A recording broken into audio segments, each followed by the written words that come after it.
Nous venons donc, comme par le passé, de terminer avec l'autorité administrative, en l'occurrence l'adjoint au préfet de Thiès, le comité départemental de développement qui nous mène vers la 68e édition du Gamou annuel de Serigne Mouhamadou Moustapha Ndiéguène, Ibn El Hadji Ahmad Ndiéguène. Alors, à la grande satisfaction du comité d'organisation, nous avons pu cerner avec le préfet l'ensemble des doléances qui ont été prises en compte, notamment avec la sécurité, avec deux thèmes principaux que nous avons choisis.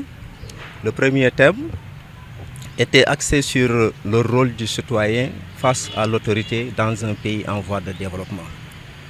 Parce que simplement, le marabout a constaté, et nous tous nous avons pu constater, l'existence, la prolifération d'une violence verbale extrême qui dépasse l'extraordinaire. L'amalgame, la fausse rumeur, la désinformation, la désobéissance face à l'autorité sont des mots qui sont en train de freiner dangereusement notre marche vers le développement.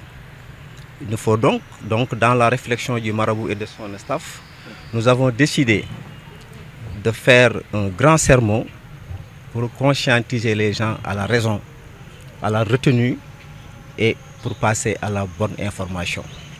Nous avons pu donc constater certains mots qui nous viennent des réseaux sociaux, où maintenant l'injure est devenue la règle, la fausse rumeur est devenue l'amalgame, et si on n'y met pas fin, nous vivrons incontestablement dans une république incontrôlable et incontrôlée.